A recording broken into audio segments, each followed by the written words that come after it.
Quand le Seigneur Jésus dit « Je suis le chemin, la vie et la vie ». Quand les disciples dirent « Seigneur, montre-nous le pré ». Et cela nous suffit. Voyons cela. Mais comment le Seigneur a-t-il répondu? Ce moment-là, Philippe dit au Seigneur « Seigneur, Seigneur, montre-nous le pré ». Et cela nous suffit. Alors le Seigneur dit Philippe « Philippe, il y a si longtemps que je suis avec vous, et tu ne me connais pas encore. Celui qui m'a vu, a vu le pré. Comment peux-tu dire « Montre-nous le pré » ? Le pré est en moi, et je suis dans le pré. Ne le crois-tu pas? Les paroles que je vous dis, je ne les dis pas de moi-même. Mais le pré qui demeure en moi fait ses propres œuvres. Croyez-moi, je suis dans le pré, et le pré est en moi. Si vous ne me croyez pas, croyez du moins cause de ses œuvres. Le Seigneur Jésus enseignait constamment aux disciples pour leur faire savoir que le pré est en moi, et que je suis dans le pré. C'est alors que le Seigneur a dit « Celui qui me connaît, celui qui m'a vu, a vu le pré ». À l'époque, les disciples ne pouvaient pas comprendre, mais maintenant le Seigneur enseigne nouveau. Je suis dans le pré est en moi. Quel est cet enseignement? Alors le Seigneur dit encore « Madame, si vous ne croyez pas, vous devriez croire cause de ces miracles que j'ai accomplis. » Quelle est la logique derrière cela? Auparavant, frère Hébert ne comprenait pas non plus. Ainsi, comment peut-on dire que le pré est dans le Seigneur Jésus, et que le Seigneur Jésus est dans le pré? Qu'est-ce que cela signifie? Il n'a jamais compris. Au point qu'une certaine religion, qui traduit la Bible, l'a comprise d'un point de vue humain. Elle a pris le pré est en moi, et je suis dans le pré, et l'a traduit par le pré est en union avec moi. Je suis en union avec le pré. C'est l'eau, frère Hébert, tête auparavant. Cette TRS, grande religion des témoins de Jéhovah. Ils ont traduit la Bible, appellent la Bible de la traduction du monde nouveau. Ils l'ont traduit par le pré est en union avec moi.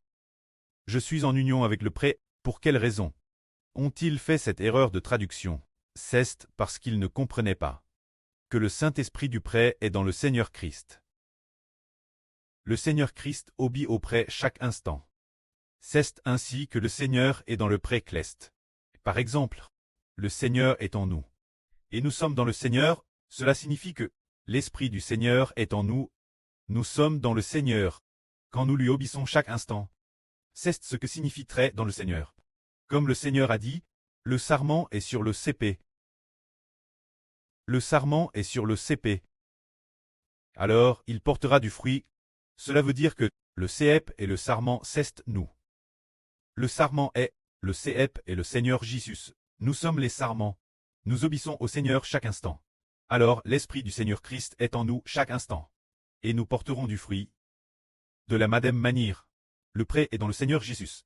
Cela fait référence l'Esprit du pré, qui est dans le Seigneur Jésus, et le Seigneur Jésus est-il dans le pré. Le Seigneur Jésus a obéi au pré jusqu'à la mort. Ainsi, le pré est en le Seigneur Jésus pour toujours et jamais. De sorte que tous ceux qui connaissent et croient au Seigneur ne croient pas seulement au Seigneur, mais croient en Dieu qui est dans le Seigneur Jésus.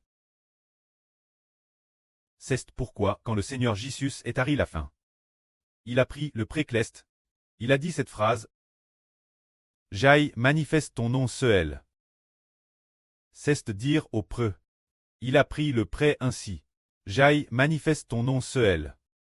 Et je le manifesterai encore, afin que l'amour dont tu m'as aimé soit en eux. » C'est dire « j'ai manifeste ». J'aille dit ton nom, manifeste eux. Qu'est-ce que cela signifie? Cela signifie que personne n'a jamais vu le précleste. Seul le Fils unique qui est dans le sein du pré peut manifester le précleste au monde. Cela signifie que le nom du précleste est dans le Seigneur Jésus. Pour faire savoir aux disciples, j'aille dit ton nom, manifeste le nom du précleste aux disciples. C'est dire que recevoir le Seigneur Christ, c'est recevoir Dieu. Le nom de Dieu est plat dans le Seigneur Jésus. À l'époque de l'Ancien Testament, ô tête le nom de Dieu. Le nom de Dieu t'est elle dans l'arche de l'Alliance. Dans le temple, c'était l'arche où Dieu avait mis son nom. C'était le temple où Dieu avait mis son nom. Ce temple correspondait au corps de Dieu. Dans le Nouveau Testament, le temple de Dieu est le Seigneur Jésus. Le nom du précleste est sur le Seigneur Jésus. Que la gloire soit au pré et au Seigneur. Amen.